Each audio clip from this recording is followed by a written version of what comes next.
Hello.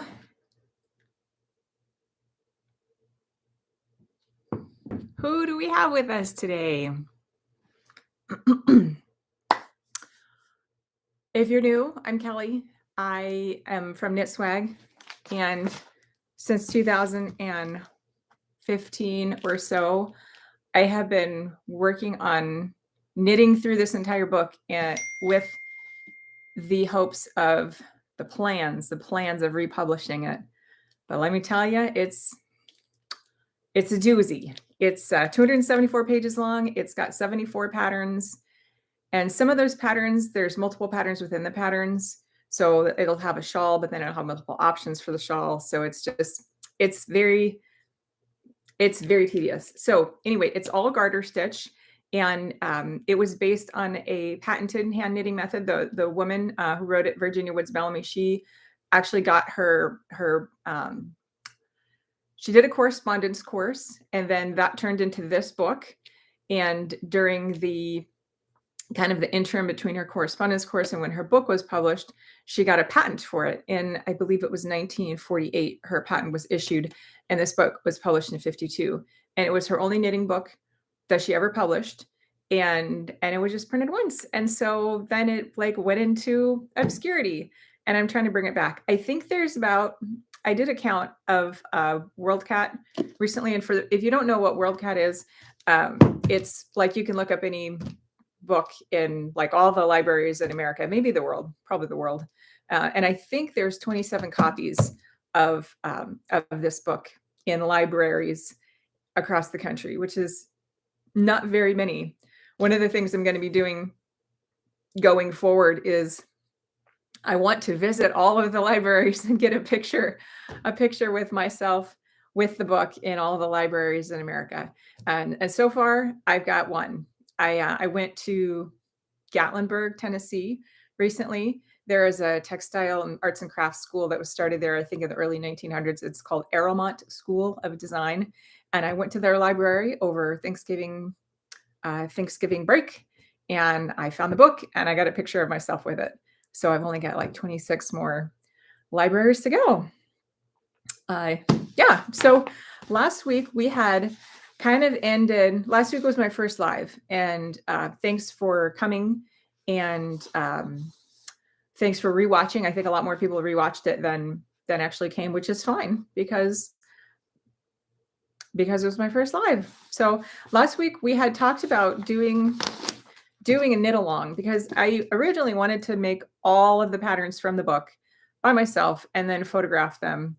And 7 years later, I guess 8 years later now, that's proving to be a lot bigger of a task than I thought it would be back in 2015.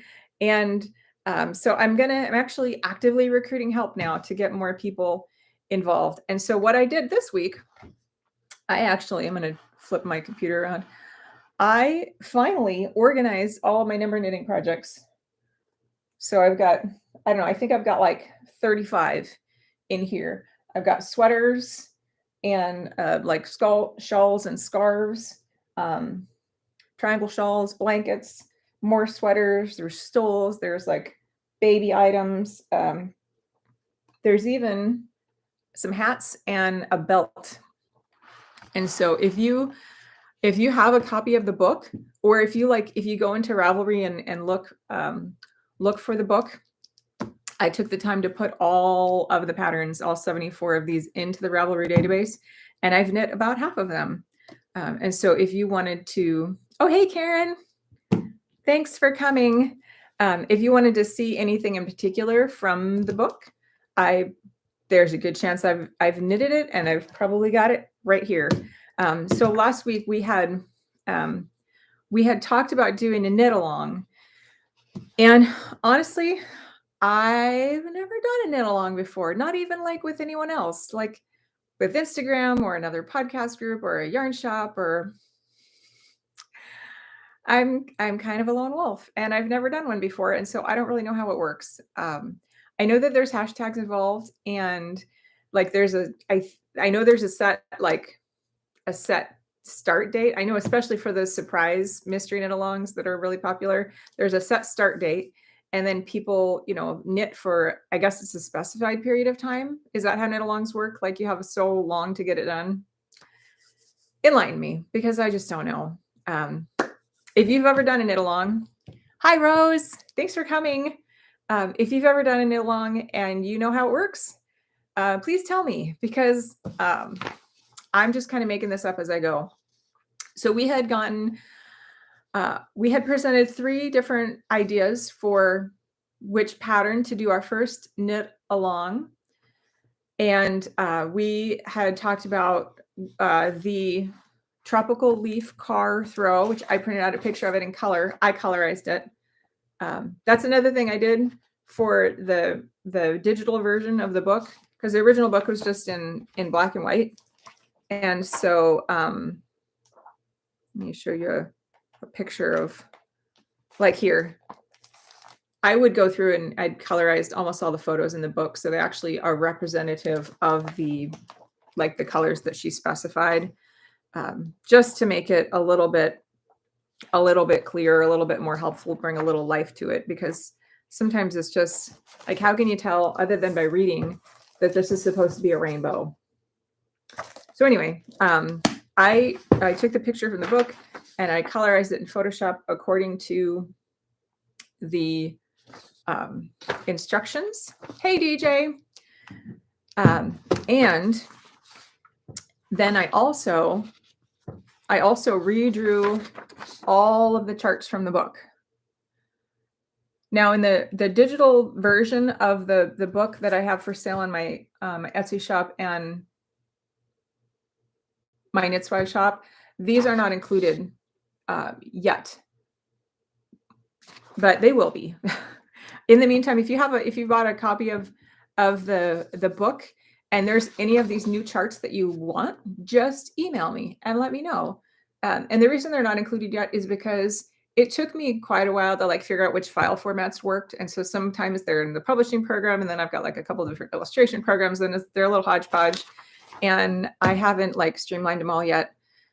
So I can just batch send them out. So if you have a copy of the book and there's any of these new charts that you want, just let me know and I'll totally send it to you. It's fine. Okay, so if you look in the description of the video, I put information about this this pattern. It's got the written instructions, copied and pasted from here. And forgive me, it's Bellamy's raw text, and she's a little terse or succinct or efficient with her words, or however you want to describe it. She doesn't add anything extra. So for now, what I'm doing in the description until the end of January, there's a download link, Dropbox, and you can just download it. And that's going to give you this. It's a 3-page PDF. You get the picture, you get the instructions, and the chart. And after that point, you can, I suppose, grab a screenshot of this chart out of this video and then refer to this picture. You probably do a screenshot of that. And the written instructions are actually in the description. And so after the end of January, you have to kind of piece it back together. But hey, it'll be free for you. Yeah, so what was interesting about this, Karen says, yes, she's terse. Bellamy's is terse. And she talks in her own head and doesn't write it down.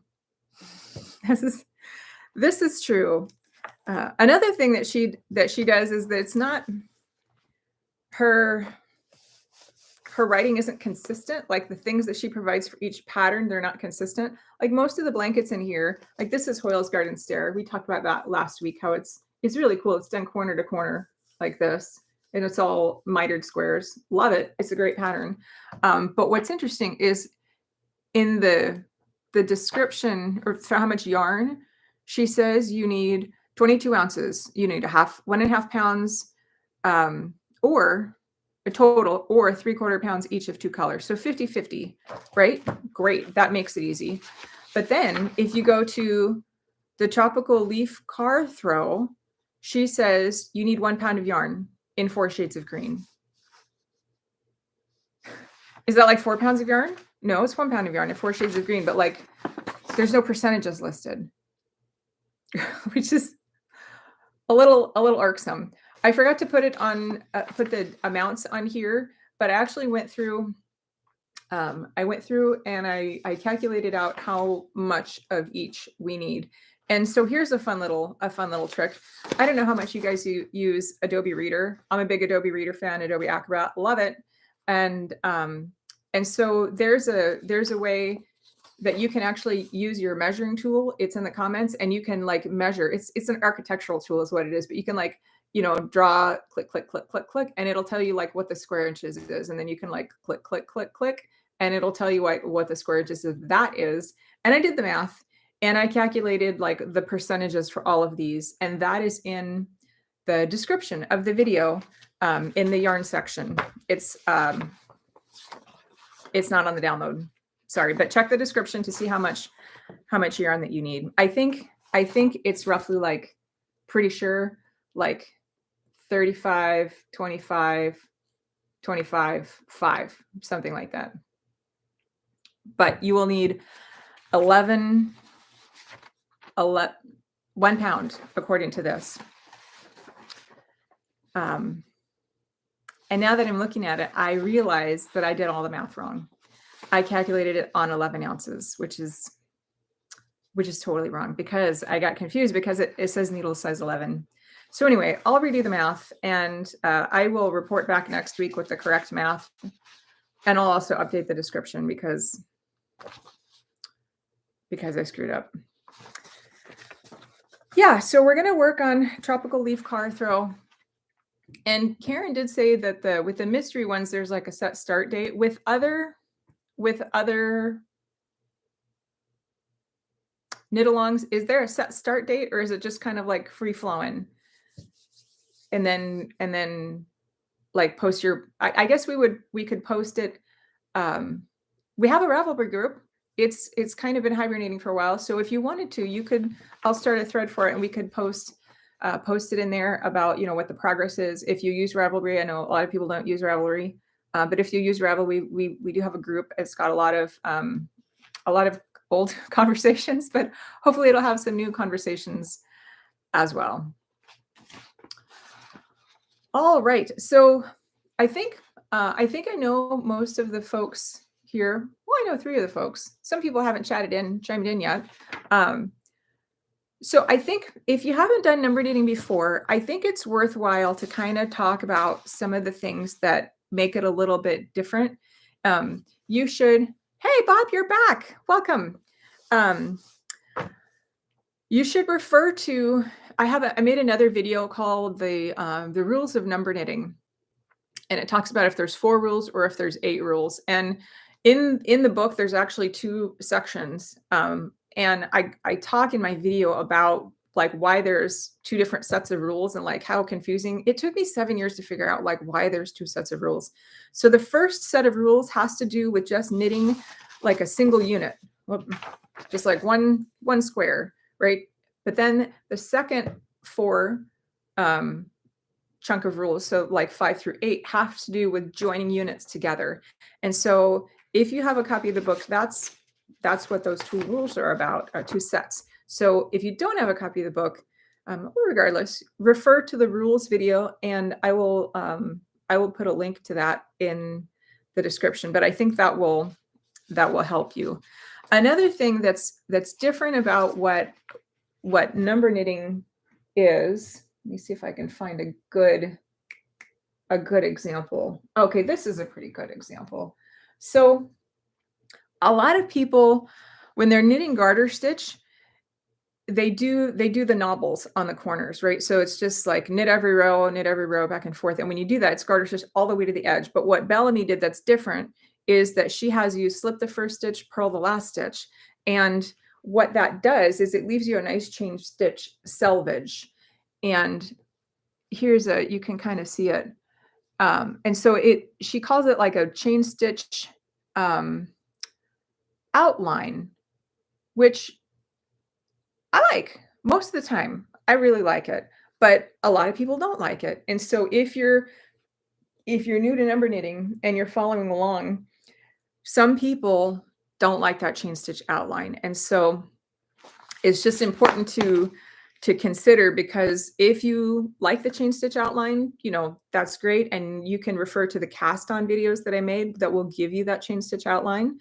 You can do a crochet cast on. You can do like a provisional cast on. That'll also give you that chain stitch edging. And you can do a like a reverse E-loop that will pretty much, it's close. It's more like it only provides a chain on one side, not both. But because I say all this about the cast on is because a lot of people like to use long tail cast on. And I know, I get it. I love long tail cast on. It's great for most things, but for number knitting, it makes it a lot harder to pick up those stitches at the very beginning. Like if you're picking up from another, like you've got your cast on, you did your minor square, and then you're picking up along this edge. It's a lot harder to pick those up using a long tail cast on, just because of the way the yarn lies. And so I would highly recommend using one of the cast ons from the book, one of the cast ons from my video. Make sure you get that chain stitch type cast on to match the chain stitch edging. And then it'll make your units lovely. They outline really nice. Let's see if I can. Yeah, here's another example of what a nice, a nice outline that is. Hey, Stephanie, welcome. Yeah. Okay, so for those just popping in, we decided last week to do our first knit along, and we had 3 people vote, and 2 said we should do this one. So we're going to be doing this one as our first knit along. It's going to be very, very casual. I'll set up a thread for it in the Ravelry page. Yeah, in the Ravelry page. And there's also in the description, there's a download link for this file through the end of the month. Yeah, for those of you that don't have the book, but I know a lot of you do have the book. So that's what we're going to be working on. And let me make sure to write myself a note. I need to revise those ounces, because she doesn't specify how many ounces of each color that you'll need for this blanket. I suspect Bellamy was her own editor. She talks about, in the introduction, she talks about having a correspondence secretary that would help her answer all of the mail that she'd get from all of her correspondence students. She did never, ever once mention an editor. So I'm thinking she probably didn't have an editor. So I'm going to fix yardage amounts. I'll have that soon. Okay, so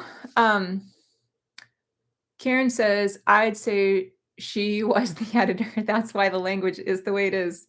True. Very true. And the only other book she didn't publish another book. What happened is that after she passed away, her husband, hey, Lashira, welcome.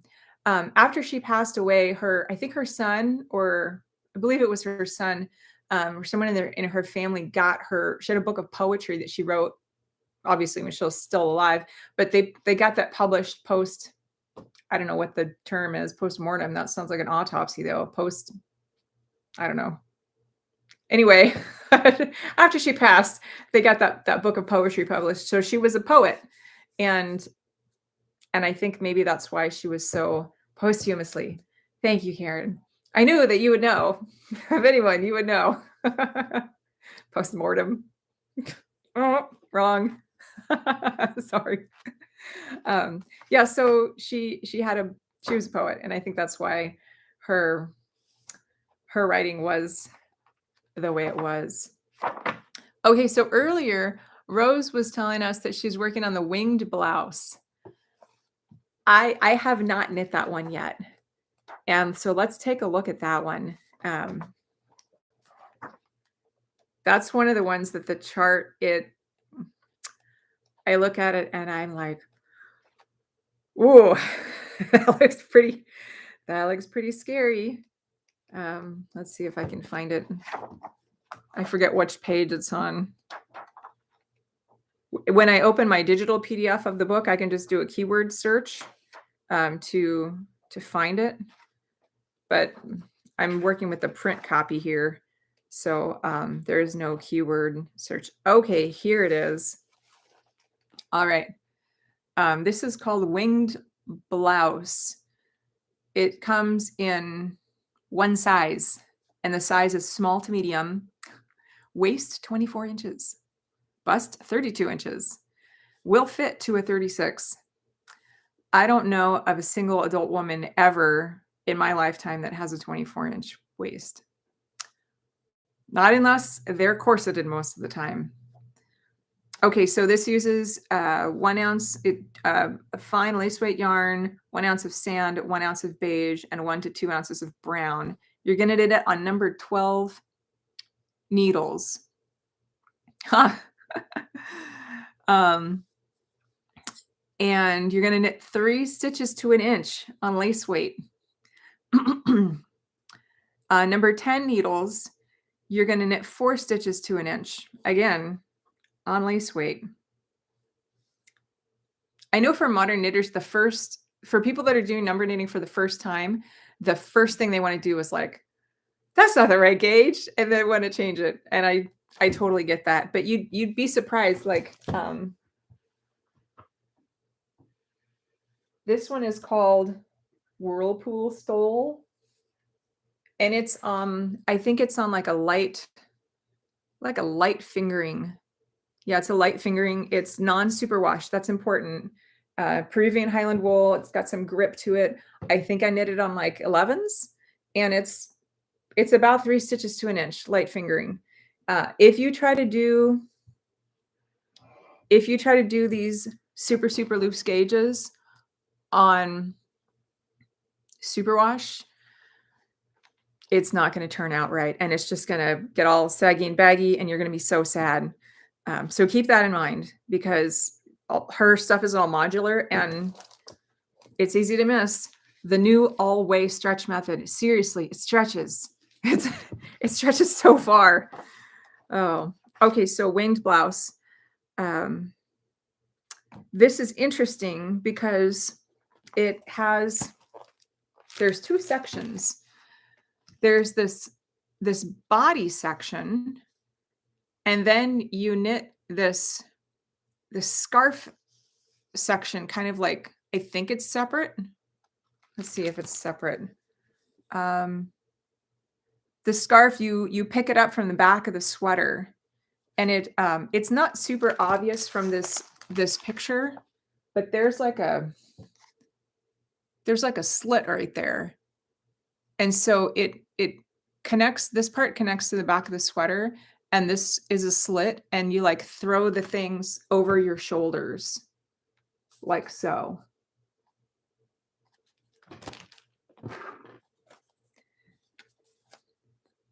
And then there, I think on the next page it shows her. Oh, here it is on the previous page. It shows the girl. You can have it kind of like a shoulderless sort of thing, or you can throw that scarfy thing like over your shoulders for a little bit more modesty.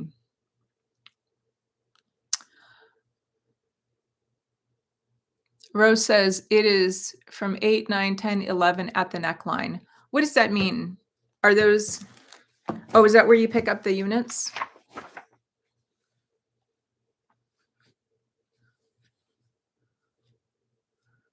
Scarf. Oh yeah, the scarf is on large needles picked from the back units 10, 11, 9, and 8. Sew loose side edges of unit 7 under first 9 and last 9 stitches of scarf, stitch for stitch. And then she usually gives instructions for how to wear these things, because based on the charts, it's just a lot of times it's not obvious. She says, weight scarf points with carefully selected beads. Bring scarf to front and cross or tie for daytime wear. Throw back from shoulders for evening wear.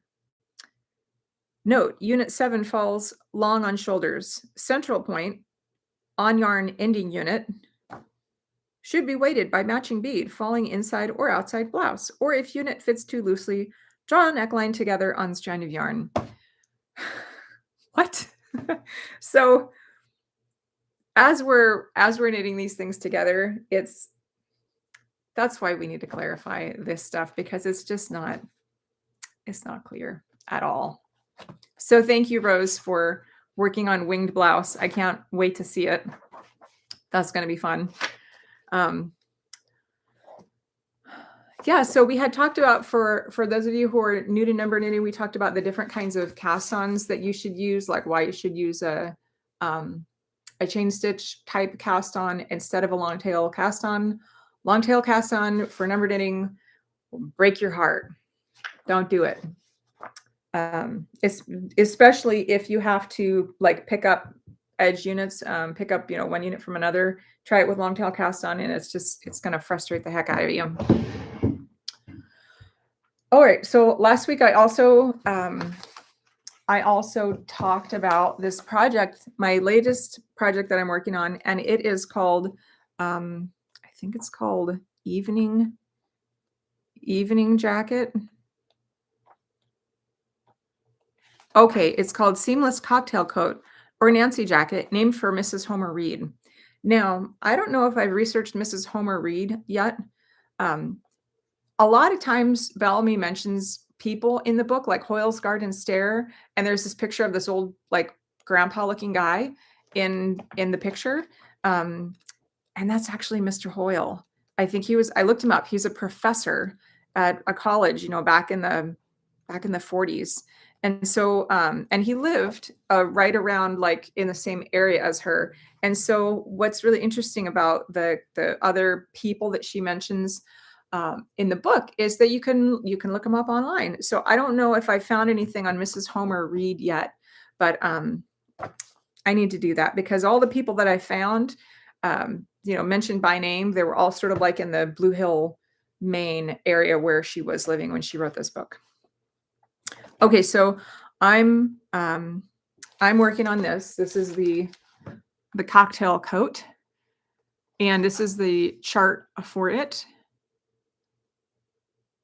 And originally, my first attempt at this was a dismal failure. It was awful, because she mentioned somewhere in a caption below a picture, oh, here it is, it will stretch to several sizes larger. Like, no big deal. How does it stretch? So the last one I made was like, the body was about like this wide, so twice my body weight, twice my body width. It was massive. I ripped it out. So this time I was like, I'm going smaller. And you guys are going to laugh. It's not like I don't have enough yarn. I had to make my own yarn, right? And I don't mean spinning. So last summer, we were on an RV trip, and I met another lady camping, and she was a knitter, and I was like, oh my gosh, you're a knitter. Me too. That's so great. And she gave me a scarf, and I ripped it out. I should have taken a picture of it before I ripped it out. It was made. Have you ever seen yarn like this? I don't even know what this stuff is called. It's like a weft yarn, and you just knit into the stitches. And so this scarf thing that she gave me was like a ruffle. Like, it was huge, like a feather boa ruffle. And I put it on and I showed it to Steve, and he just burst out laughing. It's called Sasha yarn. I think this could be used as like a trim. Like, I don't know, maybe if I was 30 years older, I'm not even sure what to do with this. So what do you do with yarn that you love the color, hate the structure? Take it apart. So I found, this is crazy. I found that I can actually undo these little in-between things. Can you see that? These little threads here, those come out. And then each one of these strippy things is like it's a big chain stitch. And so 1, 2, 3, 4, 5, 6, 7, 8, 9, 10, 11. There's like 11 chain stitches here with yarns going through them. And when you're on a road trip with a lot of downtime and maybe not a lot of space, and just need a mental break and a challenge, you can take it apart in a lace went yarn. I don't even know what, maybe I'm guessing this is like nylon or something. I have no idea, but it was more for like the thrill. So it wasn't that thrilling. It was a challenge. But what's really interesting about it, which is why I took it apart, is that it's got like really long color changes. Like it goes to yellow and then it goes to pink and then it goes to gray. And so it's usually that order: yellow, no, not yellow, light pink, like pink, maroon, gray. And then it goes back. But here's what's interesting. The length of each color isn't consistent. And so you get these really long colors of yarn, but it's not consistent. So in theory, it wouldn't pool as much. But anyway, I'm insane because I have nice yarn to work with. Like I don't need to be using recycled nylon or polyester, whatever the heck this is. But anyway, another reason I did this is because I needed, if I'm going on like a long road trip, where I really don't have much space, if I was to, take like 5 skeins or whatever of worsted weight or fingering weight, or it just takes more room. And so I could take one of these, and no joke, I could knit on this for like 15 hours and I won't run out of space. Okay. So, I'm crazy. And so this is it. This is what I got so far. And I didn't, because when you unravel yarn, it's bumpy. Is that the right word? Bumpy, wavy, kinky. It's kinky. And I didn't unkink it first. I just went for it. And so then I knitted this thing, and it's interesting because the cast on, you cast on sort of like a chevron, right? So you got 3 decrease points, and you got 2 increase points. And so your stitch count is going to decrease by 2 stitches every other row. And yeah, I've tried to steam block it, but I haven't. It's still a little wonky because we moved in May. I think we moved May of last year. And I just found my T-pins and my blocking boards today. In that closet, right next to me. Anyway, so I still have to, I steamed it a little bit to kind of like get some of the kinks out, but like the decreases and the diagonals are kind of wonky. But before I steamed it, oh, it's acrylic. Sachet Boutique by Red Heart is acrylic. Oh, shame. I've invested so many hours of my life in this. Lace weight. No, it's like finer than lace weight on number 1 needles. What am I thinking? And I don't even know if it'll fit. I don't know. It's pretty small. I'm hoping to stretch it out more, but like if it doesn't work out, I got a 6-year-old neighbor that likes pretty things. And so I'll give it to the neighbor girl. Steam is fine, just don't get too hot. I was probably bordering on too hot today. Oh, well. Anyway, so the next part of this is going to be the sleeves. All right, so here's again the chart for the body, which I got right the second time that I knit this, because first time I totally screwed it up. All right, and then, so this is, I think, a really good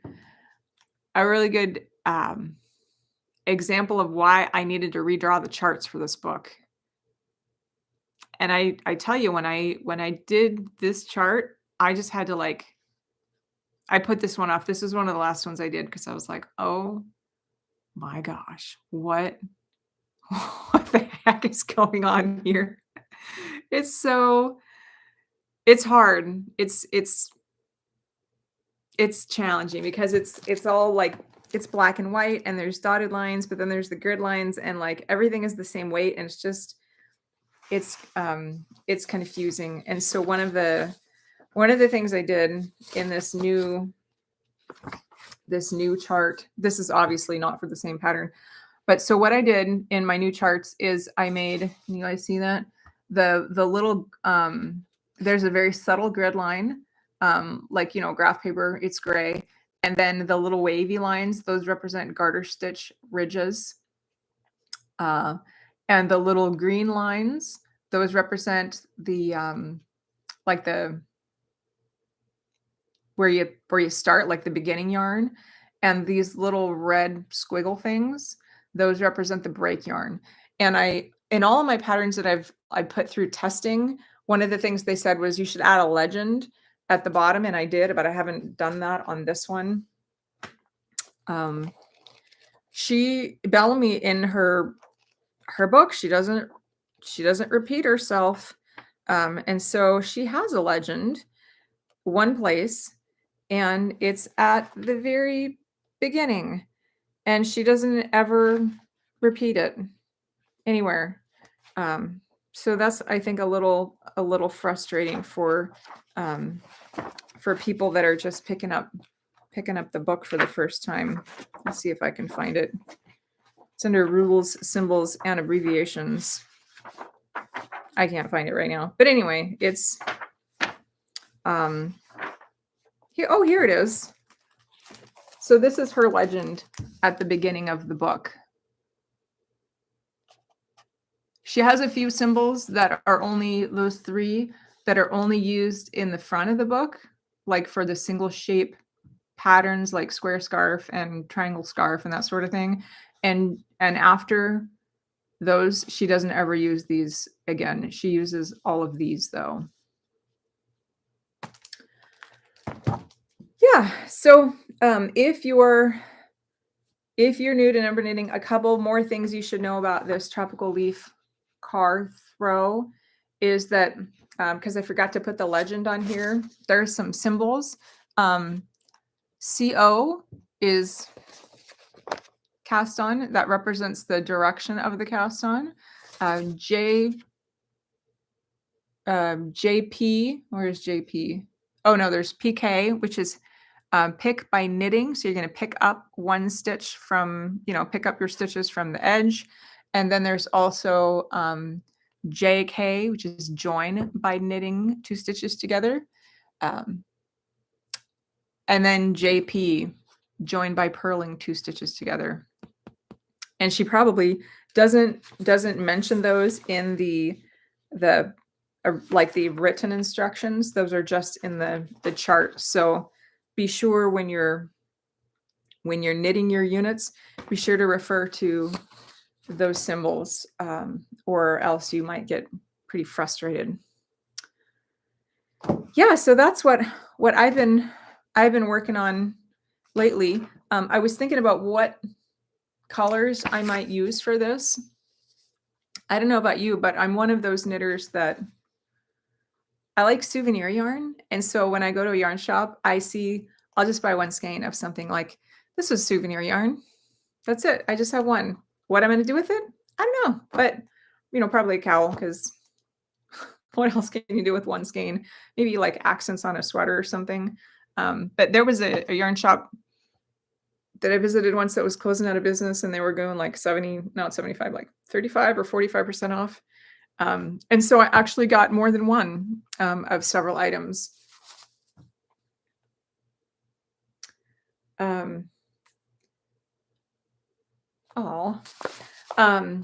And so I've got, what is this? It's a Knitting Fever.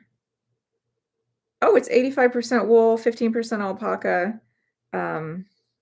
It says to knit it on size 8.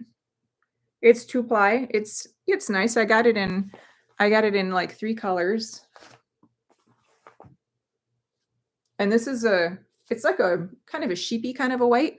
which is, it's not like a pure super bleached white. Rose asked me if I'd ever seen a book called One Skein Wonders. I probably have it, pretty sure.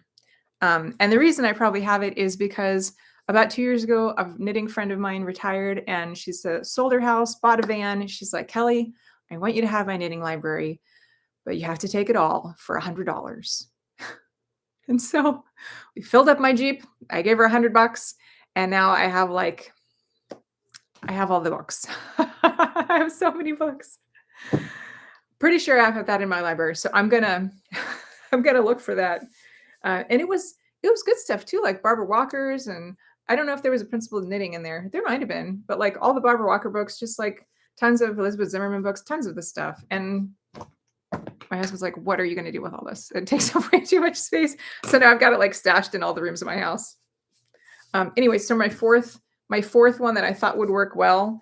I think that goes nice together. I haven't known what to do with this. It's from a YouTuber. She's not a knitter. Do any of you watch Sheepishly Me? I used to raise sheep as a kid in 4-H, and she has a sheep farm, and I love that. And she came out with this yarn last February. And what's interesting about it is it's not bleached. It's like it's farm yarn, as opposed to like, luxury, like super processed. It's kind of raw. Like there's little bits of hay in it sometimes. She used to take this yarn and pay her sheep shearer to just like basically throw it away. And I guess enough of her YouTube people got upset with her that she finally started processing it. And so it's not pure white, and her breed, it's not like a merino or something. She has what she calls composite breeds. And so they're basically meat animals, and the wool is sort of like, a bonus. And it's not like, I don't know that I would make like a turtleneck out of this. I would wear this for outerwear. But she works with I think it's like a woolen mill up near her in Canada. And she does these seasonal colors. And I thought, oh, it's interesting. And they have videos dyeing it. So like half of it, it had the big skein over a, bucket, and like part of it was pink and part of it was white. And anyway, it's sort of like souvenir yarn, but it's 2-ply. It's like a little bit thick and thin. There's a little irregularity of it because it's not super processed. It's from a farm. Anyway, so I have a few of these, and I have enough of these other ones that I think it would work well. And these Knitting Fever yarns, they're interesting because they're dyed in the wool. And so within each strand of yarn, there's like flecks of blue and red, and in addition to the purple. And so it's got a lot of depth to it. So I'm thinking this is what I'm probably going to do. And I think I'm probably going to do it on size 11, maybe 10. I'm not sure, but that's my plan. Do you guys have any plans for what your colors are going to be? Because it doesn't have to be the green. I mean, obviously you're a knitter, you know that it can be whatever you want. But this is what it was originally. What kind of colors do you think that you guys would want to do? And are you going to do worsted or like a fingering weight? What do you think? Let me know. Yeah, so that's what I've been working on this week. Karen says, I've got some Lion Brand mandala yarn in the color Groot. What is Groot? Is that sounds woodsy.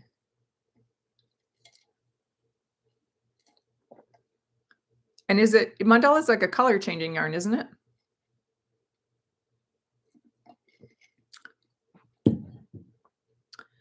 And also, if DJ is still here, DJ from Discovery of, Karen says it's shades of teal, burgundy, pumpkiny, brownie. That sounds interesting. Yeah. Cool. DJ from Discovery of Stitches, she also dyes yarn, because when I did the Whirlpool stole, I had just sent her some color ideas for what Bellamy had mentioned in the book, and she dyed them for me. I don't remember the colors anymore. I think one is like moss green and one is like avocado and one is actually is specified in the book chartreuse. Yeah, so so DJ dyed these for me. And so if you have specific colors in mind that you want for your yarn, ask DJ. She can totally help you with that. And I don't know if I put her link in the description, but I will. Stephanie says she's going to do green worsted. I have a lot of greens from Knit Picks and some miscellaneous lamb's wool. Very nice. Yeah, I think it'll be neat to see it in the different colorways.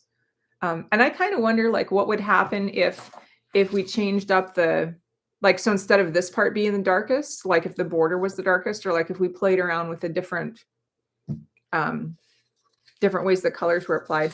And that's another reason I included this chart. So you can print out copies of this and just, get out your colored pencils and, experiment and see what color combinations that you like. Yeah. So are there any other patterns, number knitting patterns you wanted to talk about, or did you want to see like a sweater or a shawl or anything?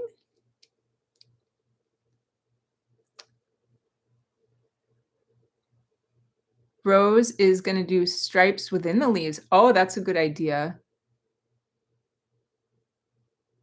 And Rose is also going to do blues and grays. That sounds nice.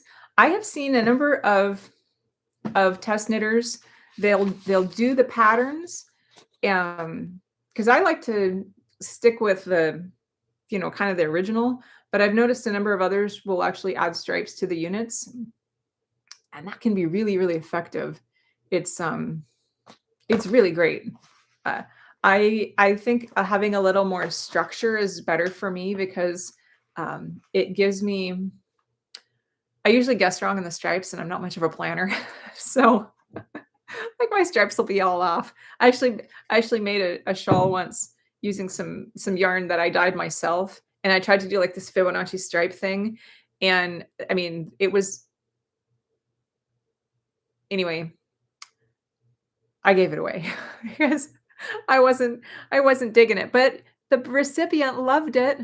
But I just thought it was a little too random for me. I like things, more tidy. Karen says she loves the vests. Let's talk about the vest. Now that I've got my collection all tidy and organized here.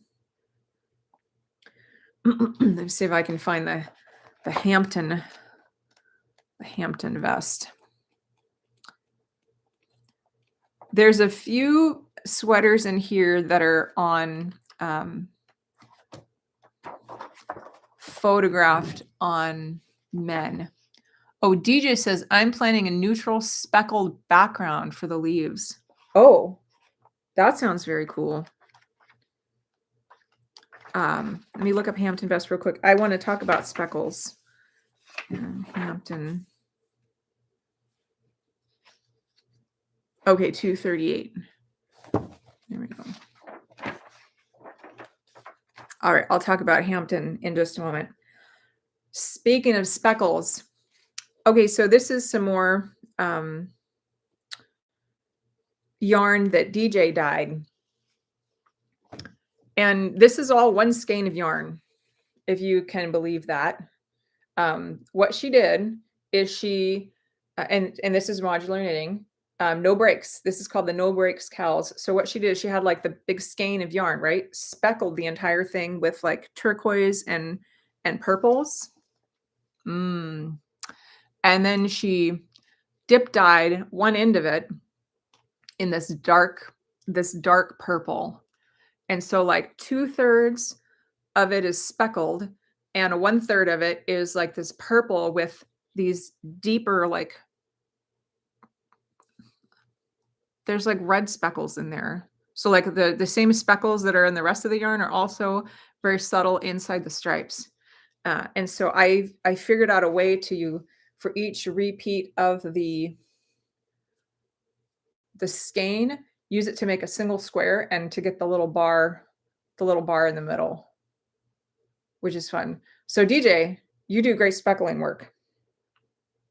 Another thing, we did another one that's the same idea, but instead, again, this is all one piece of yarn. You know, you got no breaks. You got the beginning string and the end string. This is all one piece of yarn. She took the skein and like separated it into three sections. So like this was pink, this was blue, and this was purple, and the rest of it was like this deep navy. Ooh, very fun. And again, if you use it, because I have a hard time with variegated yarn because it gets all pooling and stripy. But if you can harness it and into individual modular units, you can do some pretty cool stuff with it. Okay, so Karen had asked about the vest. So let's talk about the Hampton shirt man's sweater. Okay, so you got this guy. It's hard to tell because he's got this jacket on and the pictures, you know, blow-rise and it's black and white. But it's a pretty simple pattern. And I'm honestly surprised this pattern hasn't become more popular in the knitting world. The whole thing is made on mitered squares, and most of today's mitered squares blankets that I've seen, all the diagonals go in one direction. You know, so start in the corner and you just like keep building up their scrappy blankets, which is great. But what Bellamy did that I really haven't seen any other designers do is she takes the diagonals and runs them in different directions. And she has a in the back somewhere, she talks about how it's called like 3 or 4 different variations on, you know, what you can do with mitered squares. And so here, let me see where unit number 1 is. Okay, so unit number 1 is here. And so you're going to knit your square and then pick up, and you're going to, you know, go like so. And so you're knitting your units one on top of the other. And then you know, do the back side and leave it open for sleeves. But I haven't seen really any other knitting designers utilize the whole idea of doing mitered squares running in different directions. This is a really simple, excuse me, really simple pattern. You have 4 squares wide, 5 squares tall, front and back. I think it's even all in the same needle size. Yeah. And this is it. Now for all of her women's sweaters, she has you change needle sized for the bust and the waist. But this one, because it's for a man, she doesn't have you do that. But let me show you how it looks, even though I didn't. And again, I have on a tank top. Don't worry, folks. All right. And I don't even know if there's a front or the back to this. I don't think so. Because normally her patterns are, they're a little bit looser in the front. Like she uses a bigger needle size around the bust and a smaller needle size like on the back of the shoulders. Okay, so here's the vest and sweatpants. But so even though there's not a different needle size used here, it stretches really nicely. And it's got this nice little boat neck. I love it. This yarn, I actually, when I was visiting my grandparents a few years ago, when they were still alive, they were born in like 1925. And I was going through, you know, grandma's craft cabinet. I found all this old yarn in there with the original tag. I think it was like Sunbeam or something. Anyway, Grandpa said I could have it. So this is like probably from the early 70s. And I ran out, so I used a little bit of nitpicks right there. But Karen says she made one. She didn't put the small boat neck squares on top. Yeah, like, so you've got these squares here. So 20, yeah, 20 and then 20 for the back. And then there's like, you know, little squares around here that you can add like I did. Karen did not. Karen had a good idea. I guess the original design also has these little squares here at the hips. But Karen discovered that, let's see, 1, 2, 3, 4. If you don't connect to these right here, and if you simply add like an extra full size divided square right there, it actually will give you a little bit more room. Like if you had a big meal or need a little bit of room just on the belly area, you can just add another divided square. So instead of 4 and 4, it would be like 4 and 4 and 2 for a total of 10. So that's another really great way. Oh, it was a divided triangle, not a square. Thanks, Karen. And I never would have thought of that. I think she thought of that because she was traveling and hadn't sewn up the sides yet. But that's a nice way to adjust the fit. Yeah, I think we're winding down. Did you guys have any other patterns that you want me to show you? Anything else from my stash before we call it a night? This has been so fun. Thanks for coming.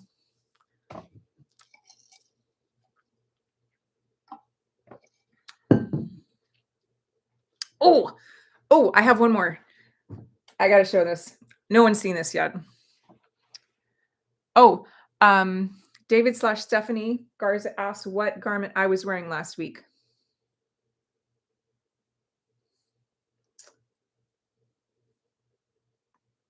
Did it look like this? Might have been this one. I'm not entirely sure. I'd have to go, I could probably look at the YouTube. Yeah, it was this. Okay, this was called Hampton shirt. This is the front. Not that it makes much of a difference. This was Hampton shirt women's sweater. It's right after the Hampton shirt man's sweater. And this is the one with the scoop neck. And it is on page 242. I made it a little too small. So it fits more like a crop top or like a belly shirt.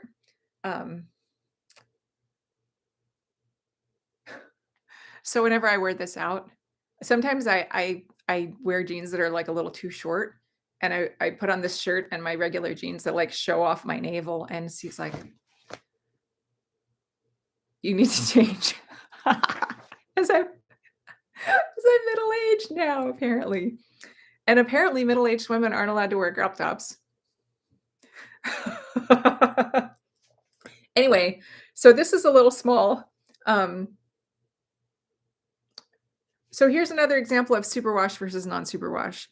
I, for some reason, thought this would like, maybe I had just gotten done with like a really slick superwash. I thought this would be bigger than it is. It's pretty small, but I love it. It's super soft and it's comfortable. All right, one more quick change. Okay, so this pattern is not officially in the book. Well, it's not in the book. I made it up, sort of. It's the same idea as the Hampton shirt in that it's modular squares, right? And you increase the needle size from the waist up to the top. And so there's more room in the bust. This is the same style of yarn as this. It's called Fun Dipped. It's by DJ from Discovery of Stitches. So like 30% is one color and the other 70% is another color. And I had this for a while and I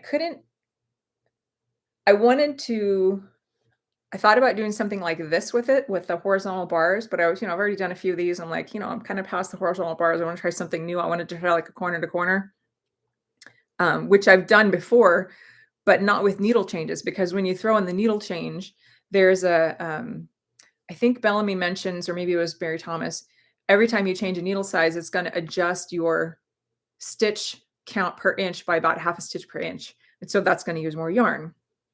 And so rather than try to fight and try to keep the black like in the same place on every single unit, I just let it fall wherever it wanted to. I love it. Ha! DJ says she's not paying me. Nope. Be careful. All those quick change folks think you are trained to be a superhero. Crack me up. Okay. So then I added, so I think I did like 5, 6, 7 maybe for my needle size. And I think I did like fours up here.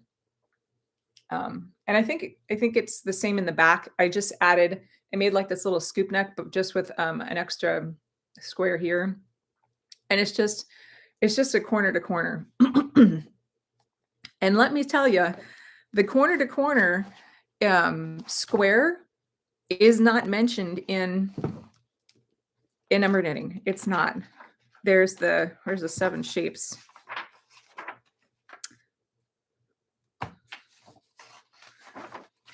So she mentions shape 3 triangles. So you got a left and a right triangle. And then a little bit later in the book, she talks about left, right, and center, how you can make somewhere in here, she mentions a center triangle. So instead of decreasing on one side for a right triangle, you decrease on both sides and you get a center triangle. So that whole idea of a corner to corner square, it's made up of 2 triangles, right? That comes from here. So if you want to, learn more about modular knitting, I would check out Woolly Thoughts by Pat Ashworth and Steve Plummer. Pat Ashworth just died recently, but they're married. They're math teachers in the UK, and they use math. They use knitting to teach math to children. It's amazing. And so a good portion of their book is all about the corner to corner triangle. And so like Bellamy is really into triangles and mitered squares. This book, Woolly Thoughts, is very much about it's their first shape. It's about the corner to corner square. Anyway, that's where this came from. So it's sort of like a combination of Hampton shirt plus the shape out of Woolly Thoughts. Yeah. Well, thank you for your compliments about the sweater. It's so warm. So I was getting a little cold here. It's supposed to be in the 30s tonight, and I'm in a tank top. And my voice is getting hoarse, so I should probably call it a night. I did want to ask though, because I've never done a knit along before. Do we just start now, or do we like set a start date and then all start together, or how does it work? Because I'm pretty sure I'm going to use that for my knit along, and I suppose I could just cast on. But do you wait a couple of weeks for people to get their yarn, or stash bust, or what are your thoughts? Rose says, however, I want to set it up. Okay. I think I'll just cast on then. Karen's ready. Okay. So I don't know how long this is going to take. I think blankets at my rate of knitting, they usually take me about 3 weeks. Rose says it doesn't matter unless you're giving prizes. I hadn't got that far, but we could do that. Yeah, we could look into that. Let me think about that and figure out how we want to do it. Yeah. Oh, I did want to mention, I don't know if you all saw my sweatshirt. Oh, and DJ wants to start. Okay, that sounds good.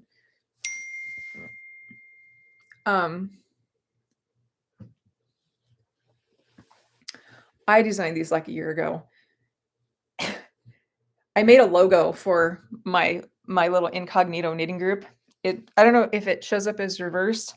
It says Illuminati Knit Swag. It's got knitting needles, stitch markers, a little tape measure, and it says this is the Secret Society for Intellectual Virtual Knitting Group, Secret Society for Intellectual Introverts.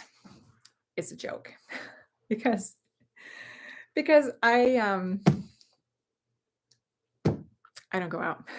I don't remember the last time I've knit with any one person. It's been a while. Oh, and also I'm doing member numbers. I'm member number 1. And I put in my listing that I'll do member numbers for the first 10. And I'm up to 8 so far. So if you want a hoodie, grab yourself a hoodie. I also made mugs. Anyway, I think they're in my shop. I'm not sure. I should put them in my shop. Logo on both sides, 15 ounce and 12 ounce. So I'll probably use that sort of thing for prizes. Once we get prizes sorted out and see how many people participate. Anyway, we'll think on that and get back to that next week. Oh, one last thing before I go. I wanted to let you know that I put up a coupon code in my Knit Swag shop and my Etsy shop.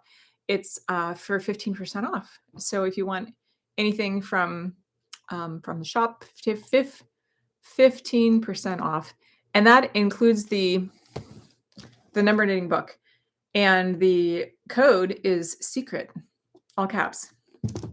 And normally, I don't give a discount on the number knitting book unless you're like you've already done a test knit for me. But like up on the front end before doing anything, I don't know that I've ever given a discount on it for any reason. So, but because you lovely people came to watch my haphazard little YouTube live here, that's my gift to you. So thanks. All right. So grab your yarn and your needles, and I'm going to cast on this week. Of course, I have to wind all this. I don't have a ball winder. I'm the ball winder, but I'll use this lovely Nostipine. This is from Chad SOUDER Woodworking. He sent this to me, and it's beautiful. I think it's maple. I'm not entirely sure, but I sent him a picture of one, and then he sent me back this. So I'll put a link to Chad's shop also. But because I'm the ball winder and this is my ball winding tool, it's going to take me a little bit to wind all that, a few hours. Anyway, thanks so much for coming. This has been really great. And cast on, and I'll put the thread. Oh gosh, I have a lot to do. I need to Chad's link, DJ's link, and I'll start the thread in the Ravelry group about this knit along. Thanks, guys. It's been lovely having you here, and we'll chat next week. Bye.